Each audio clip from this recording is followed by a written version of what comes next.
we should do research on the traditional African treatment of malaria.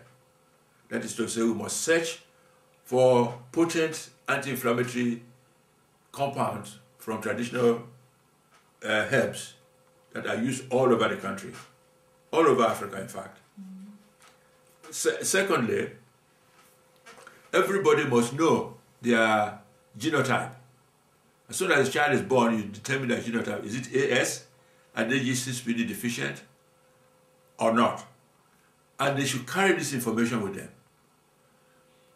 so that when the child presents with what you call malaria, and you know that that child is AS, or that man is AS, you don't have to worry too much, because they are not going to die of malaria.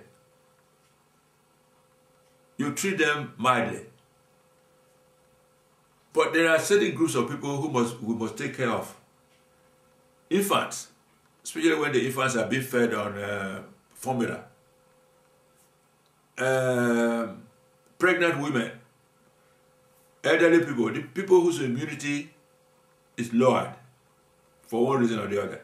So my contention is that clinically we must have different categories of people and different categories of treatment for the different people, instead of giving everybody the same drug, to which malaria resistance will soon occur. You know, that's the point I am making.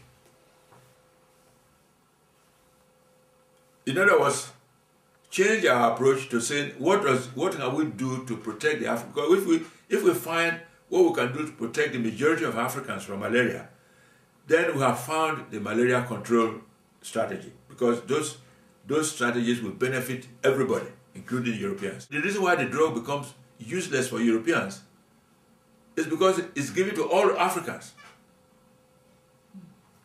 If we were to be more selective in the use of anti-malaria drugs, then those drugs that are effective will be available to Europeans.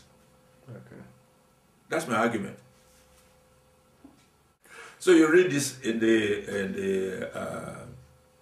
book. Have a nice read, yes.